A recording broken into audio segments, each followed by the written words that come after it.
Qozog'istonning paytavasiga qurt tushdi. Mamlakat Rossiya bilan urushdan xavfsirayapti. Ommaviy axborot vositalari. Andijonning eng boy odamlaridan biri Rahmiddin Boy o'z joniga qasd qildi. Afg'oniston bundan keyin O'zbekistonga xavf tug'dirmaydi. Muttaqi. AQShda Xitoy orqali Rossiyaga zarba berish taklif qilindi. Erdo'g'an Putin ham Bayraktarga xayrixoh bo'lganini aytdi. Birinchi zarbda tizzalarigacha Yevropa Ittifoqi Rossiyaga qarshi iqtisodiy sanksiyalarni uzaytirdi. Bir hafta oldin Putin bilan uchrashgan Erdo'g'an Rossiyaga safar qiladi. Qozog'istonning paytavasiga qurt tushdi. Mamlakat Rossiya bilan urushdan xavfsirayapti. Ommaviy axborot vositalari.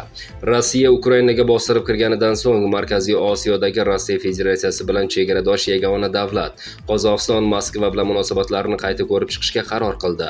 Bu haqda The Wall Street Journal Qozog'istonning amaldagi hamda sobiq amaldorlari, siyosatchilari va tahlilchilarning so'zlariga tayanib yozmoqda.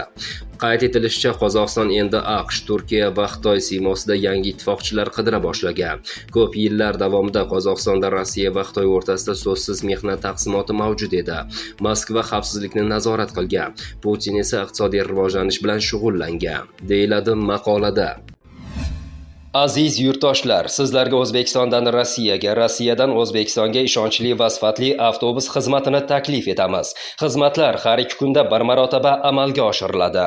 Murojaat uchun telefonlar +7 kodi bilan 966 834 1101, 94lik kodi bilan 100 93 99 raqamlariga murojaat qilishingiz mumkin.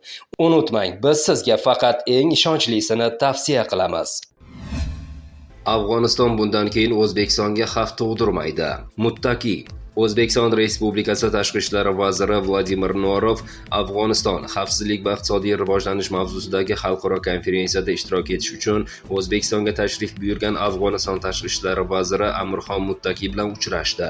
Uchrashuvda Afg'oniston delegatsiyasi O'zbekiston Respublikasi Prezidenti Shavkat Mirziyoyevning Afg'oniston bo'yicha xalqaro konferensiya o'tkazish tashabbusi o'z vaqtida va zarur ekanligi, bo'lajak tadbir jahon hamjamiyatiga Afg'onistondagi vaziyat bo'yicha batafsil ma'lumot olish imkonini berishini ta'kidladi. Muttaqi Afg'oniston hududi bundan buyon O'zbekiston va mintaqaning boshqa davlatlari uchun xavf tug'dirmasligini bildirdi. Afg'oniston delegatsiyasi rahbari O'zbekiston tomoniga Afg'onistonga Termiz shahridagi ko'p funksiyali transport, logistika kabi, shuningdek energetika va infratuzilma loyihalarini amalga oshirish orqali ko'rsatilayotgan insonparvarlik yordami uchun samimiy minnatdorlik bildirdi.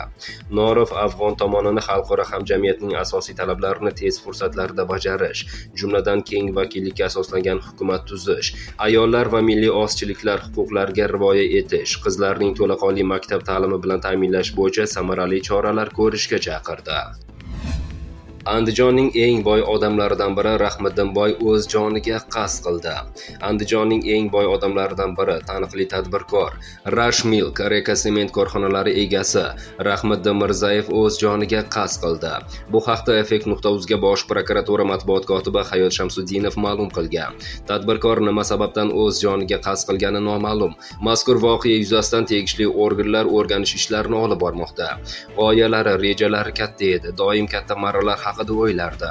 So'nggi bor o'tgan hafta Sho'rchi tumanidagi qurilishi boshlangan masjidga yordam jo'natganda ularning haqlariga g'oyibona duolar qilib eslagandik. Sportni yaxshi ko'rardi, ta'limni rivojlantirish tarafdori edi, homiylik ishlari ko'p edi. Alloh rahmatiga olsin, oila a'zolariga sabr va jamil bersin, deb yozgan jurnalist Xurshid Daliyev o'zining Telegram kanalida. Erdo'g'an Putin ham Bayraktarga xayrixoh bo'lganini aytdi. Rossiya prezidenti Vladimir Putin unga Bayraktar dronlarini ishlab chiqaruvchi Baykar Makina kompaniyasi bilan hamkorlik qilish istagini bildirgan. SNN Turkning xabar berishicha, bu haqda Turkiya prezidenti Rajab Toyyib Erdo'g'an Adolat va taraqqiyot partiyasi Markaziy ijroiya qo'mitasi yig'ilishida aytib o'tgan. Erdo'g'anning so'zlariga ko'ra, Birlashgan Arab Amirliklari ham Bayraktarga qiziqish bildirgan va o'z hududida dronlar ishlab chiqaradigan zavod qurishni taklif qilgan. Ukraina harbiylari Rossiyaga qarshi urushda Bayraktar TB2 uchuvchisiz uchish apparatlaridan faol foydalanmoqda va ruslarga jiddiy zarar yetkazayotganini aytmoqda. Rossiya Federatsiyasi Mudofaa vazirligi bunday dronlar yo'q qilinayotgani haqida muntazam xabar berib bormoqda. Proyekt nashri Rossiya Federatsiyasi Mudofaa vazirligi hisobotlariga ko'ra, Ukraina armiyasidagi 20 ga yaqin Bayraktar TB2 yo'q qilinganiga, lekin ukrainlardan bunday miqdorda Bayraktarlar arsenali yo'qligiga e'tibor qaratgan. Bir hafta oldin Putin bilan uchrashgan Erdo'g'an Rossiyaga safar qiladi. Turkiya prezidenti Rajab Toyyib Erdo'g'an joriy yilning 5-avgust kuni Sochiga borishni rejalashtiryapti. Bu haqda TRT xabar yozmoqda. Prezident Rajab Toyyib Erdo'g'an 5-avgust kuni Sochiga borishni rejalashtiryapti. U Rossiya prezidenti Vladimir Putin bilan muzokaralar olib borishi kutilmoqda. Ikki davlat rahbarlari Ukrainadagi vaziyat va mahsulot kelishuvini muhokama qiladi. Rossiya yetakchisining matbuot kotibi Dmitriy Peskov RIA Novosti agentligiga Putin Erdo'g'anni Sochiga 5-avgust kuni qabul qilishini tasdiqlagan. Qayd etish kerakki, Erdo'g'an va Putin uchrashganiga endigina bir hafta bo'ldi. Ikki davlat rahbarlari Tehronda Suriyada tinchlik o'rnatish bo'yicha Ostona formatidagi sammit doirasida uchrashgan edi. Birinchi zarbda tizzalarigacha. Yevropa Ittifoqi Kengashi Rossiyaga qarshi iqtisodiy sanksiyalarni uzaytirdi. 26-iyun kuni Yevropa Ittifoqi Kengashi Rossiyaga qarshi iqtisodiy sanksiyalarni yana 6 oyga uzaytirishga qaror qildi. Yevrosiyo Ittifoqi Kengashi ma'lumotlariga ko'ra, Rossiya Federatsiyasiga nisbatan cheklovlar 2023-yilning 31-yanvarigacha amal qiladi. Bryussel Rossiya Federatsiyasiga qarshi sanksiyalar ilk bor 2014-yilda Moskvaning Ukrainadagi vaziyatni beqarorlashtirishga qaratilgan qadamlari fonida kiritganini eslatdi. Joriy yilning fevral oyida Rossiya qurolli kuchlarining Ukrainaga hujumi boshlanishi bilan sanksiyalar doirasi kengaytirildi.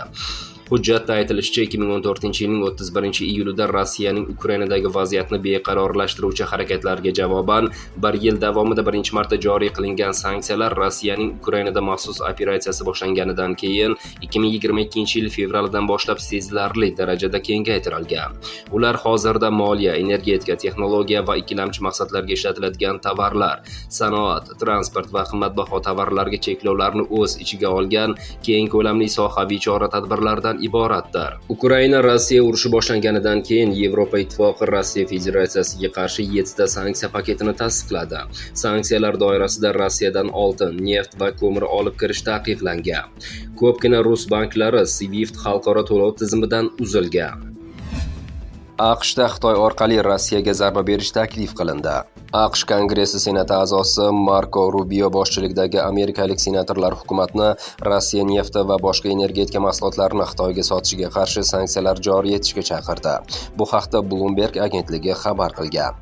Qayd etilishicha, senatorlar Marko Rubio, Rick Scott va Kevin Kramer Rossiyadan Xitoyga neft yoki suyultirilgan gaz tashuvchi tankerlarni sug'urtalovchi, ro'yxatdan o'tkazuvchi har qanday tashkilotga nisbatan jazo choralarini belgilovchi qonun loyihasiga homiylik qilgan. Agentlik ma'lumotlariga ko'ra, Rossiya neftini Xitoyga yetkazib berishning to'xtatilishi Pekin tomonidan Yaqin Sharq va Afrika nefti uchun kuchli raqobatga sabab bo'lishi mumkin. Bu esa xomashyo narxining oshishiga olib keladi. Yevropa Ittifoqi va Qo'shma Shtatlar tomonidan Rossiya neftini sotib olishga qo'yilgan embargo narxlarning keskin oshishiga olib keldi. Bu esa Rossiya Federatsiyasiga katta hajmdagi xomashyoni boshqa bozorlarga, birinchi navbatda Hindiston va Xitoyga yo'naltirish va hattoki daromadlarni oshirish imkonini berdi, deyiladi xabarda.